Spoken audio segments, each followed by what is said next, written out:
Hello, hello, hello. This is Gresh from the I Am CEO podcast, and I have a very special guest on the show today. I have Elizabeth Zalman. Elizabeth, great to have you on the show. Thank you, Grash.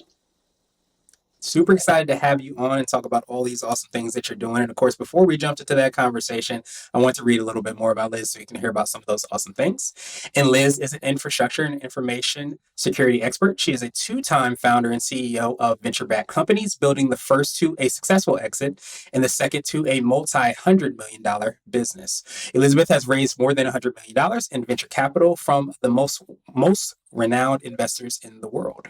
She is a frequent speaker and guest at industry events and tech podcasts, in addition to being an investor and advisor herself. And she's also the author of the book Founder versus Investor. And I love the reason that she wrote the book. I was listening to an interview, and I believe her and her co-author actually connected over a blog post, which kind of, I guess, started to build their relationship. And of course, this book. So I love the idea of connecting and networking through like content and the content creation. And I was also listening to an interview, and she's just an absolute wealth of knowledge. And one interview, she said something that's so practical, but it really hit home with me, where she says, so many times you're trying to figure out, is this the best time to start this business? But she said she tries to focus on the business she was building yesterday, the business she's building today, and the business that she's building tomorrow. And I love the practicality of that and how impactful that is. And of course, I got to throw in, she's a fellow dog owner. So who doesn't love their dogs, and definitely expected super awesome things. Thank you for being on the show, Liz. Are you ready to speak to the IMCO community?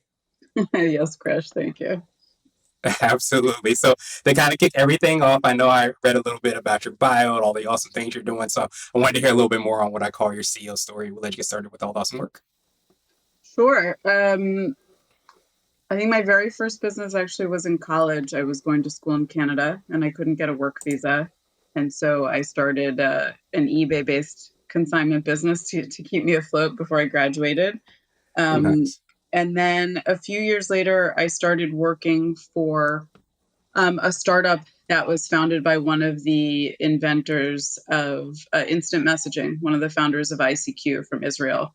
And so his next company was banner ads, remarketing or retargeting, those ads that follow you around with the shirt you just looked at on the Gap. And so he started that company, and I think I was employee 7 or 8 and worked there for 4 years. And then I turned to one of my coworkers and said, I think we can do better. Why don't we start something? So we started our own ad tech company and raised a little VC money, sold it 4 years later. And then I started my latest company, Strong DM, which was a complete pivot, not in ad tech, but it was in infrastructure access management.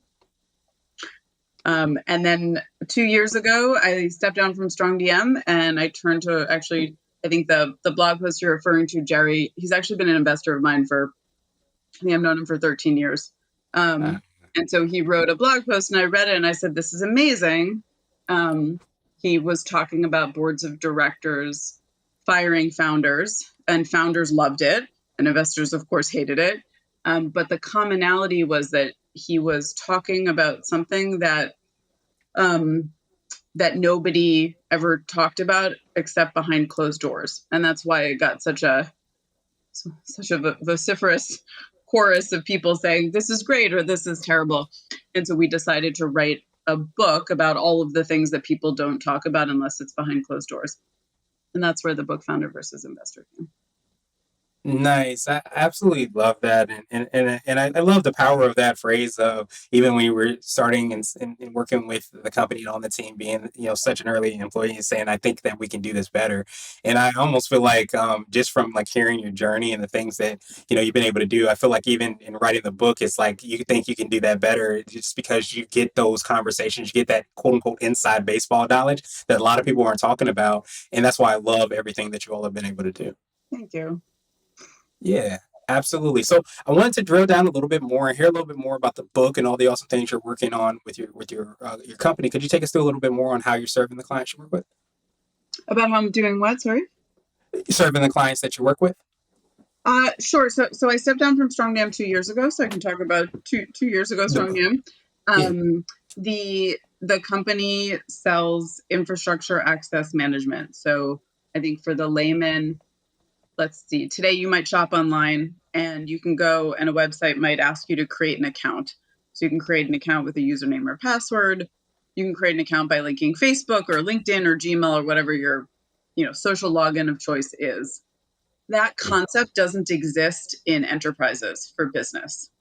And so StrongDM takes this one account and allows staff members to log into databases or servers or a web application sitting behind a VPN or Kubernetes clusters or whatever, without necessarily knowing usernames or passwords. And I actually thought there's a lot I can talk about that we did differently with respect to the customer and how we listened and how we ran support. But one of my most favorite stories from the company is actually there were 3 founders, and early on, right, the first customers of a startup are early adopters. And especially if they're paying, I wanted to make sure that that they felt listened and heard and totally respected. And so we every year started this tradition called founder cookies. And it's exactly what it is. It's founders bake cookies for every single customer that the company has. And it started as, 10 or 20 bags of cookies. And the founders were all distributed. So we had one baking pod in the West Coast and one baking pod in the East Coast. And then I think the last year that we did it, it was the year before COVID hit. So December 2019. We had like 1,000 bags of cookies going out. And we started sneaking little nips of alcohol in the mail, I think probably illegally. And it was great because you put aside the product and you put aside the software and you put aside the service, people remember the human touch, which I think can make all of the difference, and especially in enterprise. Yeah, that makes so much sense, and I love that you shared that, and you guys were all able to do that, because I always say, like, we forget about sometimes that human part of business, and Mm-hmm. I imagine that that's something like having those cookies, like, you don't hear those stories all the time, but I feel like that helps bridge the gap through the actually, like, understanding and feeling connected and just doing something a little bit special for your potential clients or your existing clients that you all were able to do. Yeah, I agree. Yeah. Yeah, absolutely. So is that a little bit of like what kind of led, or what that maybe awareness or mentality is what kind of led you to kind of writing this book, of like understanding like these are things that people aren't talking about, but this is something that, fellow humans, other people want to know about. Is that a little bit what led you all to kind of write the book and what we can find in the book? Well, I think the book goes back to the question of, if I am a startup and I'm a venture capital startup, then I'm taking a very particular kind of money. It's not a bank loan that I pay back across 30 years at 4 or 5 or whatever, 7.5 points of interest today. It is a very specific relationship in which somebody is giving me money for a piece of my company. And the investor has one goal, which is a crazy outsized return, right? Investors are gambling. They're placing 50 or 100 bets in a fund. And one of these essentially needs to have 1,000x return or 2,000x return in order to pay back the fund. They're looking for the one and the ace in the hole. And so along the way, along the growth of the company, and there are a number of stages, you have to find each other, and then you fundraise, and then there's terms to consummate the relationship, and then there's a board of directors that you speak to quarterly or maybe more frequently. And then there's a growth phase, and then you exit, right? And so through all of Right. these phases, the stakes change, the desires change. Founders need to shift into operators, for example, as opposed to just being a founder and in the nitty gritty. And investors go from just sort of having a small bet in you, $1 million, $2 million, having 20 or 30 or 40 million, and you become the one that's going to pay back the fund. And so as the relationship develops, there are all of these things that are not talked about, and there are tons of points of friction, right? Founder thinks the investor is an idiot. The investor has no idea why the founder is not listening to them.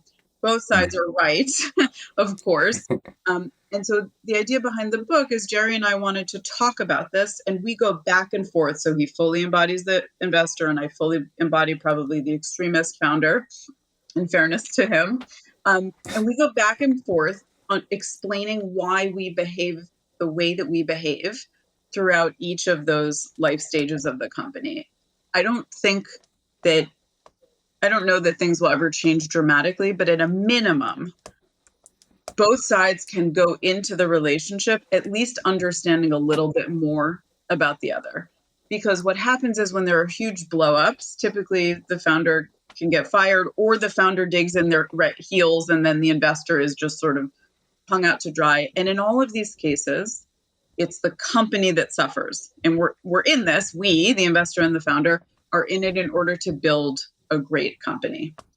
And so the idea is that if you can understand the other side better, perhaps we can have fewer points of friction, or maybe the amplitude of the friction is slightly less, so that the company can survive and ideally thrive. That was the idea behind the book. Nice. I appreciate you breaking that down. And, I almost feel like there's and I don't know if you feel like this might be too strong a word, empathy, because I think when you have awareness and you're able to kind of look from the vantage point of someone else, when you are trying to create a win, win, win, win, win situation, like you mentioned, the company, the founders, the investors, I think the first step towards doing that, whether you make that decision or you don't make that decision, is having awareness of what they're thinking, why they're thinking it. So I feel like this kind of leads the bridge to that, to make sure that you are at the very least aware of like the different vantage points. I think so many times we can get locked into what we're thinking and what our goals are and not see or even understand like why they're, approaching the situation how they are. Yep, I agree completely. Yeah, that makes so much sense. And do you feel like that's part of what I would like to call your secret sauce? It could be for the book, it could be for yourself, or a combination of both. But is it that ability to kind of bring a, for lack of a better term, holistic kind of awareness to this journey that the founders and investors kind of go through? My secret sauce, Yeah. I think the only reason why I have this awareness, which is also imperfect at best, like any human, is because I've been in this for 13 or 15 years. So that just comes Mm, with time and hours, right? You're not going to play pro tennis unless you're putting in 5,000 hours a year. Um, right. and so I I think for me, my secret sauce to success, let's say, is that I am shameless. I will not take no. It's not that I won't take no for an answer. I am shameless at getting to a yes or no. I want to know whether we're moving forward on something or not. And that could be issuing an offer letter, it could be closing a sale, it can be getting to the end of an argument. I I am supremely confident. My boyfriend asks me all the time, he's like, you just wake up and you say, he's like, 2 years ago, you woke up and you said, I'm just going to publish a book. And then, like, there was the book. He was like, how did you know it was going to succeed? I was like, I didn't, but I knew that I wanted to put something out into the world. I had a general sense of what the shape and size of it needed to be. And I knew something would come out the other side, whether it was a book with Jerry, my co author, or haikus. I don't know, but something was going to It'll come be out made the up. other side. And that's what I have confidence in, is my ability to get something done. Yeah, that makes so much sense. Do you feel like is it? Do you feel like you're mission driven and that is fueling you to make sure that if you do say I'm going to do something that it does happen and like you said get to that yes or no? Because I almost feel like when you're in that middle zone, that's where things are kind of the worst because you're unsure if you're at a yes or no. But to get to that point, I feel like you have that definitiveness, if that's the right word, of like where you are. Um,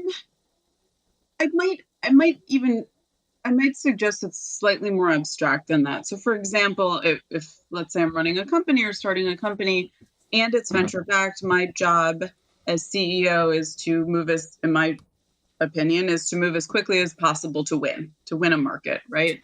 Um, Hmm. and so at the end of the day, if the product that I started with isn't selling and people aren't buying it, or the product sucks, or the market timing is off, or whatever it is, I can't be mission driven about that product or that vision. I have to instead be mission driven about, I have raised venture capital and so I'm running as fast as possible to build a large company. And so what can I pivot to in order to do that? Because you don't just give the money back at that point, especially a year in Right. when something hasn't been sold. Um, so, so I think with the book, the higher order goal was, there are things that people don't talk about that can save founders and investors a lot of tears and heartache and strife and wasted calls and outrageously long and tedious board meetings. And how can we do that in a way that is the most digestible? How can we put out a good product as it relates to that? Yeah, that makes so much sense. And I find like a lot of times we can get so attached to the why, not, I mean, the how rather than the why. Mhm. And I think that when we're attached to the how, that doesn't allow us to pivot because we feel like we have to do it this specific way. Then that doesn't allow us to understand that, hey, if we're trying to truly do what's best for the company and the clients and the customers and all those things, then we have to kind of put that aside and do what's best so that we can make the impact for the investors, for the team members, everybody involved needs to. It's kind of at the stake of that we need to pivot and change. Mhm. I agree. I agree. Awesome, awesome, awesome. So I wanted to switch gears a little bit, and I wanted to ask you for what I call a CEO hack. So this could be like an app, a book, or a habit that you have. It could be something from your book as well too. But what's something that makes you more effective and efficient? Well, so I could say something like making time for walks or getting up early to work out, but I'm going to save you that tired trope. Um, you're going to laugh at this one. I Okay. um, so the backbone to my company's email was G Suite Gmail. I Mm, can't stand the Gmail web interface. I can't stand threaded really? messages.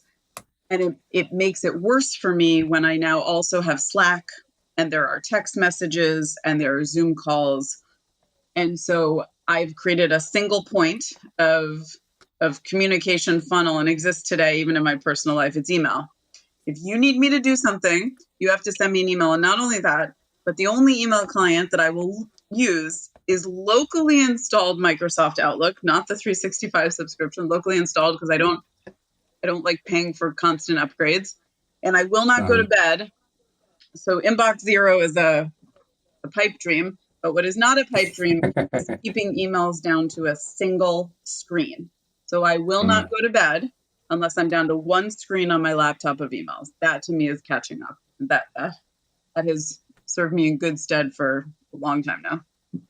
Yeah, I can imagine that. That sounds amazing. Just because I think it's beautiful that we have all this technology, all these hacks, all these things that people can use to constantly contact us and to ping us and do all those things. But I think it can get overloaded, overwhelming, I guess you could say, when you don't know if your to-do lists are in your to-do list app or they're in your email or they're in Slack or they're in the combination of all three, which is even more of a nightmare. So Mm-hmm. I love like the practicality of that again because it allows you to make sure that you are able to focus when you need to focus. And then I feel like it's probably like a good kind of you feel probably peaceful when you know that you have gotten to that single page of emails and you can move on to the next thing. You don't have to worry about is there something somewhere else. Mm-hmm. Exactly. Exactly. And it's something that's consistent. It's definitely, I think if I were to take it a step further, um, an extra conversation with my brother yesterday made me realize he's car shopping. And so he's gone to Mm-hmm. all the car dealerships and he really liked the Subaru Outback, except then in the Subaru, he says it's now all digital based and he's craving something more analog. He goes, I just want knobs. I just want to turn knobs. I don't want to have to stare at a Yeah. screen when I'm driving. And I think it's something similar. I don't need threading. I don't need bells and whistles going off. I don't need notifications. I just need one single source of truth that I can rely on. It feels much more analog to me than I think how most modern day applications work. Yeah. And I feel like it gets to, kind of like the awareness around like what the purpose of whatever the thing is that you're doing. And I think we can get, you add in bells and whistles and features and upgrades and all those things and it can look really quote unquote sexy and, it's doing all these things. It helps sometimes to get off the lot, so to speak. But I Mm-hmm. think in actuality, the thing that you're trying to do is the thing that you're trying to do. And the more that you have distractions that take away from that, then I feel like it loses the power and essence of what it is. So I don't know if that's part of like what you mean is that by being able to kind of go to your email and know what you have to do when you don't have to do what's left and what's not left, rather than all these other things, then that allows you to kind of be an even more effective and efficient kind of CEO. Mm-hmm. It's certainly a focusing mechanism, and it makes sure that I don't miss anything because oftentimes the CEO is the bottleneck at something getting Yeah. done, and it helps to mitigate the risk of that. Absolutely, I love that. So I might have to adopt that as well too. So Yeah. thank you for that that hack. So what would you consider to be what I call a CEO nugget? This is a little bit more word of wisdom or piece of advice. It might be a nugget that you had in your book, but it's something that you would tell your younger business self if you were to hop into a time machine, or potentially somebody going through the venture journey and trying to understand how best to get funding. I am a big fan of therapy, not a CEO coach, um, not any sort of like mentor from a management perspective, but an actual real therapist. Sometimes it's better if they understand the jargon. Actually, maybe sometimes it's better that they don't understand the jargon because they force you to speak more plainly. Mm. But I'm a big fan of taking space from the work and trying to understand what's going on inside my own brain. Yeah, I think that's so powerful. I feel like, there's more, talk around that, but not probably as enough as there needs to be. Because I think just the heaviness of the crown, I guess you can say, or the weight of what it is that you're doing, it requires so much of you that I think there needs to be that outlet. There needs to be a person, like you said. I love that you said that maybe the person maybe isn't even in or is aware because it helps you to kind of get that release maybe by talking with a therapist and having those those human thoughts and those human worries and fears and all those emotions that don't sometimes get talked about, I imagine, like the boardroom or the team rooms. Mm-hmm. Yeah, I I love crying on the phone to my therapist. There you go. There you go. I love that. So what would you consider to be my absolute favorite question, which is the definition of what it means to be a CEO? And our goal is to have different quote unquote CEOs on this show. So Liz, what does being a CEO mean to you? Um, a CEO in my eyes is accountability, right? So things that are good, things that are bad, the shit stops with me. I I don't I think at its core that's what it is. It's the person responsible for the health and future of the business, and all of the responsibility attached to that title. Yeah, and I feel like accountability is such a powerful word. Do you feel like because of the different kind of people involved in an adventure, and there's your investors, you have your clients, your customers, your team, so many things. Do you feel like that's where that kind of accountability comes ahead, where you have to understand and maybe even prioritize what you need to do? Um, I think the priority, my personal perspective is the prioritization. I think is independent of that. It's sort of like as CEO, my job is to do X, is to lead the company into wherever I'm leading the company. And so Mhm. prioritization is an implementation detail of how to get there. But the CEO being responsible is how you show up in a board meeting, how you communicate to your staff. What do you do if you have layoffs, given that it's not just impacting the people that work for you, but also their families and putting food on the table? How you go to market, how you service a customer that says, you suck and I want to leave. Um, that is right. The buck stops here. Yeah, yeah, absolutely. And I almost wonder if that, ties into, the nugget that you talked about, about, seeing it there, because I almost feel like that accountability also, and we often can look externally towards accountability, but also accountability to ourselves as well, too, to make sure that we are doing the things to make sure our cup is full and our oxygen mask is all of those things, for the self-care part and even the actual medical treatment a lot of times that we might need in those situations so that we are able to be able to help serve our clients and be there and make sure that we are making that impact that we can make. Mm-hmm. Mm-hmm. I agree. Awesome, awesome, awesome. Well, Liz, truly appreciate that definition. Of course, I appreciate your time even more. So, what I want to do now is pass you the mic, so to speak, just to see if there's anything additional that you can let our readers and listeners know. And of course, how best people can get hold of you, get a copy of the book, find out about all the awesome things that you're working on. I would say that there are a lot of great business books out there about startups, how to grow a startup, how to sell within a startup. And I would say that Founder versus Investor is the one that will make you less naive about what the relationship is going to be. So it sort of completes, I think, the cornerstone of the canon of books that exists out there today.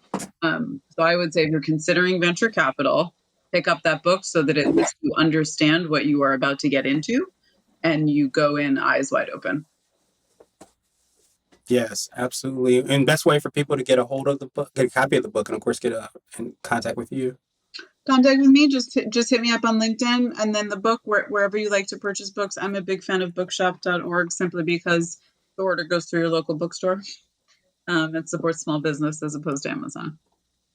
There you go. Definitely. And we'll make it even easier by having the links and information in the show notes. We're also going to have a copy of the book I have right here in front of me. So also have it on our CEO bookshelf. But I love, the book, and, I'm delving into it now. And I think just understanding and getting more awareness is huge on what that process looks like. And I would even say, like, even if you aren't going down that route, but you're even running a business, just having awareness around quote unquote the other side of the coin or the other perspective is so powerful. So I love the book. Obviously, I love even more about what it represents. And of course, I love that you took some time out with us today. So Liz, appreciate you, and I hope you have a phenomenal rest of the day.